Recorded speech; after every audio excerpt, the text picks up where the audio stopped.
I found my wife on a dating site while I was sitting in my car outside a grocery store, holding a bag of melting ice and trying to decide if I still needed onions. That sounds stupid. I know. Marriage doesn't usually crack open during errands. Her profile picture was one I took last summer at my brother's barbecue. Same green dress. Same laugh caught halfway out of her mouth. Under it she'd written, "Late nights, ambitious, married and paperwork only." I read that line 10 times because my brain wouldn't accept it. My name is Daniel. We've been together 12 years, married for 8. We have a 9-year-old son, Noah. Before that moment, my life was aggressively normal. Mortgage. Soccer practice. Grocery lists on the fridge. Her coffee cup always left on the bathroom counter. Me complaining about work. Her saying her project was killing her. I almost convinced myself it was fake. Then I saw details only she would know. Her favorite novelist. The scar on her knee from college. The way she said she hated orchids because her mother loved them.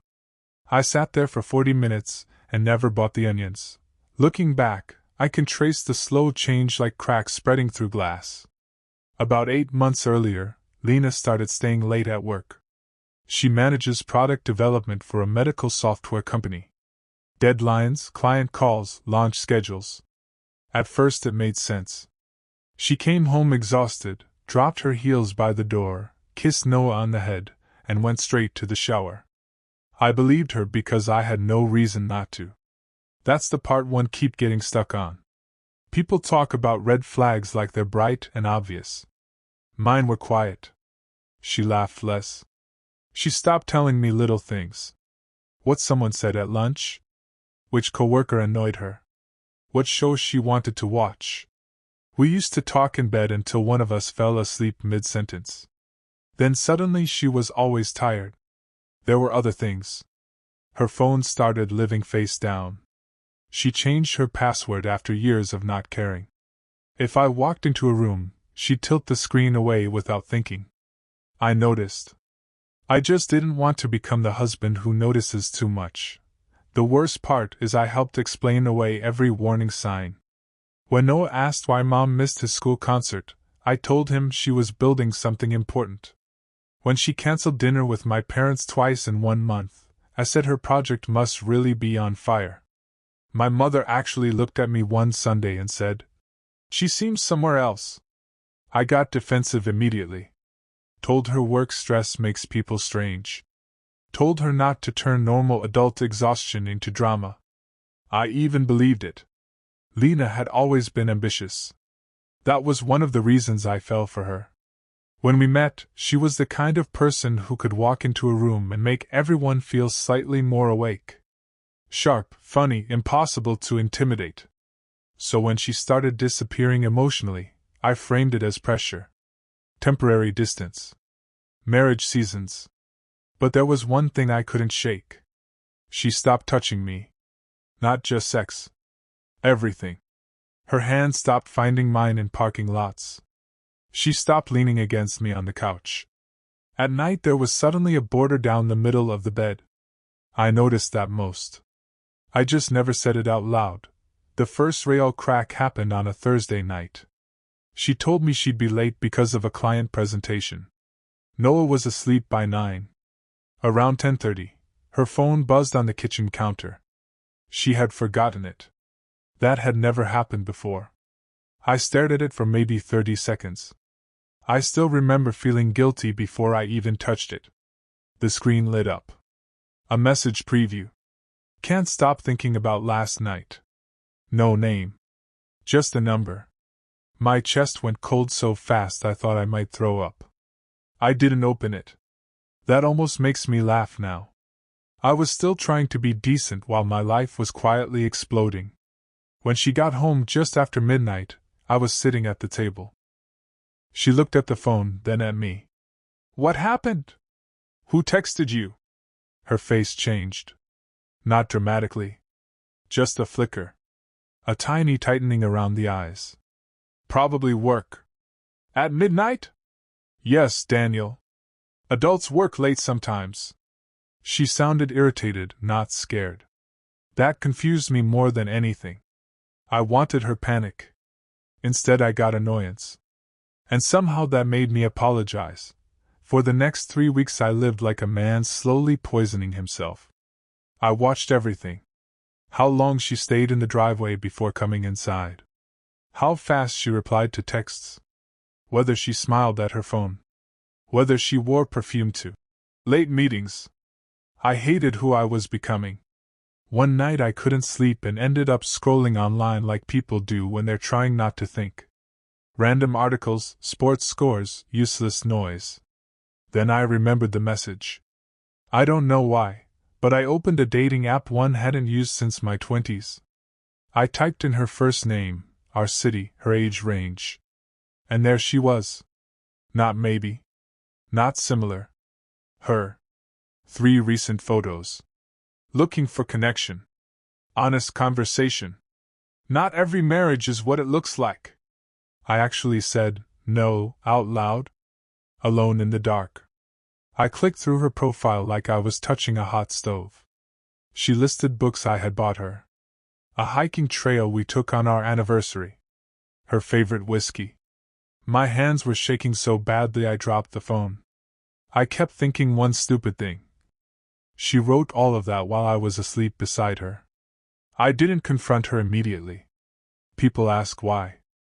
I've asked myself that too. The truth is I needed one more explanation.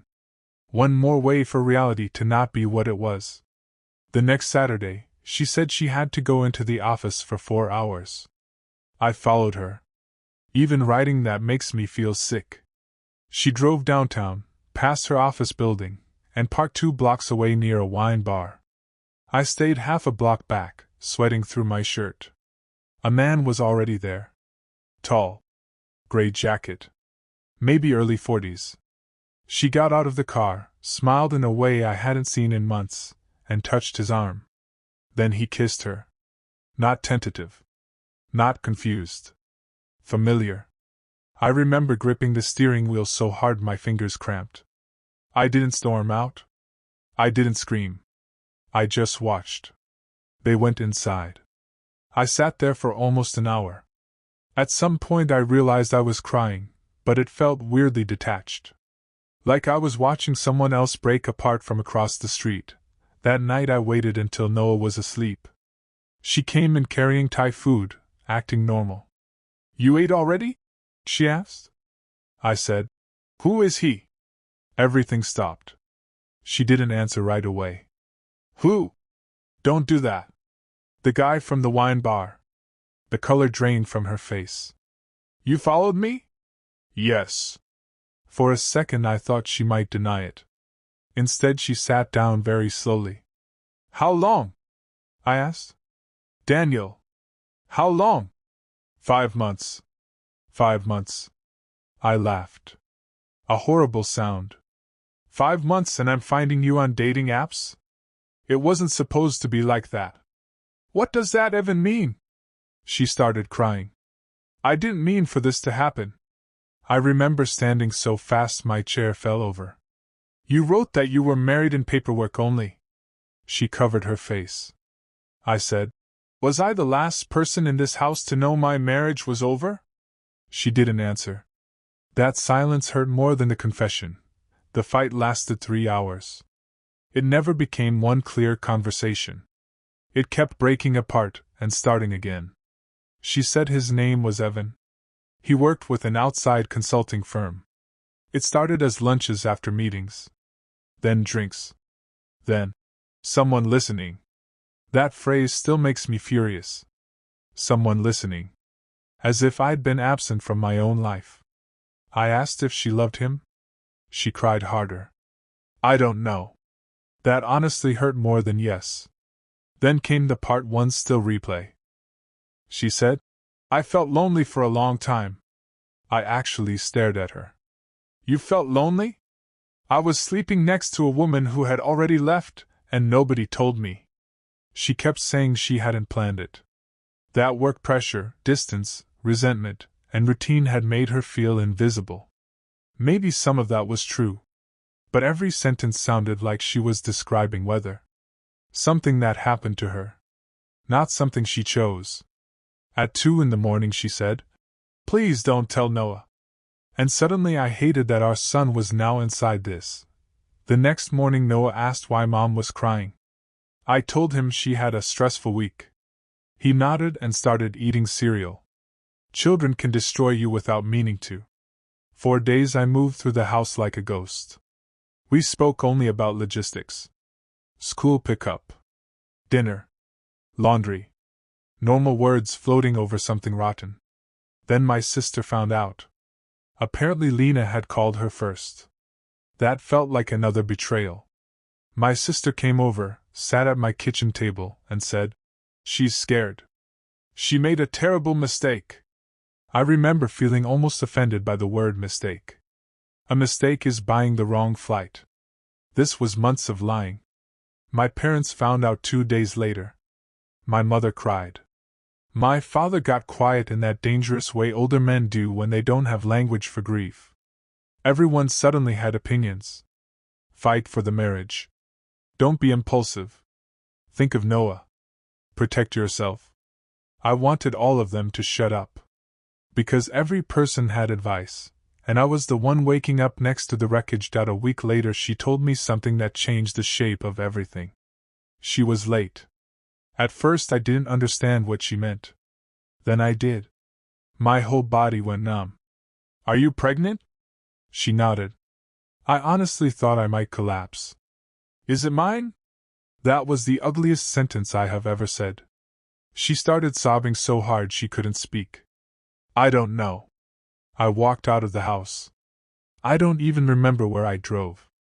I ended up parked near a gas station 20 minutes away, staring at nothing. That was the moment something inside me detached. The affair was one kind of pain. That was different. That was the floor disappearing. I sat there until 3 in the morning thinking about Noah. About another child. About blood tests and lawyers and birthday parties and strangers attached to my life forever. When I came home, she was asleep on the couch. For the first time in 12 years, I looked at her and felt like I was looking at someone I did not know. The next month was a blur of appointments, whispered calls, and humiliation so physical it felt like illness. She stopped seeing Evan. At least that's what she said. He was married too. That detail somehow made everything dirtier. His wife called me once.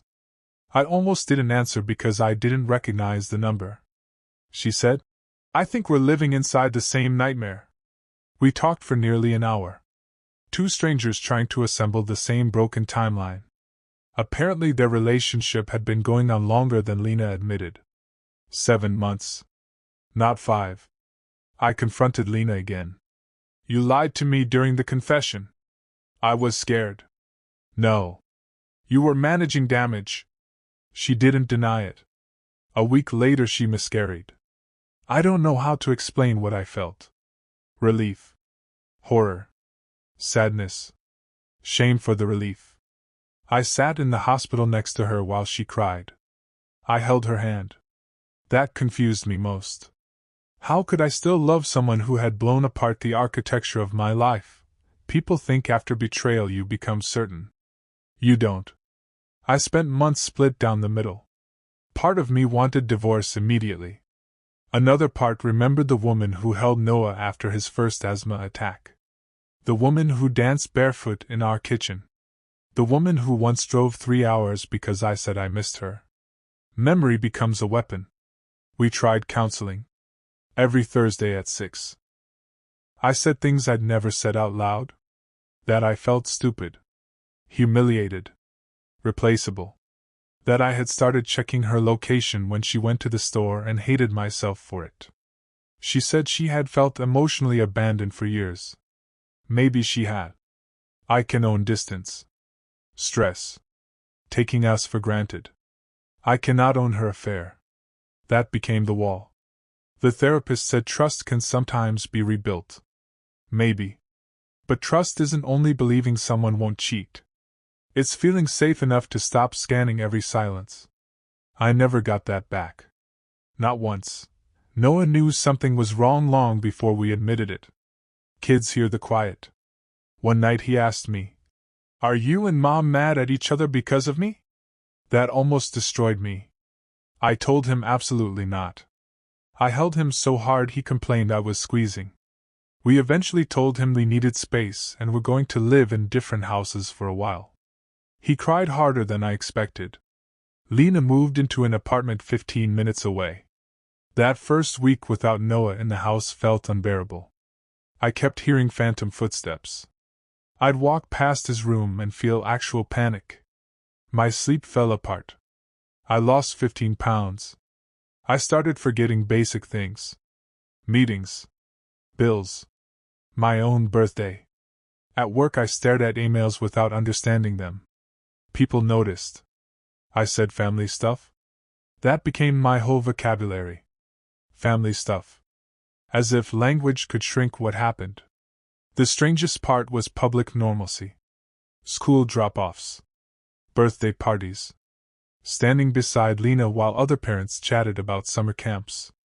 Nobody knew my marriage had bled out quietly in the background. We've been separated 11 months now. Not divorced. Not together.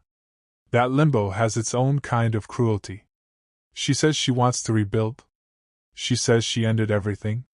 She says therapy made her understand what she was running from. Sometimes I believe she means it. Sometimes I even miss her so sharply it feels physical. Then I remember the dating profile. The wine bar. Married in paperwork only. And something inside me closes again. We still talk because of Noah. Sometimes it's almost easy. Then there are nights she laughs at something I say, and for half a second I forget. Then I remember. My father told me recently. Sometimes love survives. Sometimes trust doesn't. That might be the truest thing anyone has said to me. I haven't dated.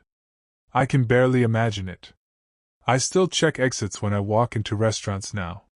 I still notice phones turning face down. That's what betrayal does. It rewrites ordinary things into alarms. I don't know if there's a lesson here. I wish there was. I used to think betrayal arrived loudly. Slamming doors.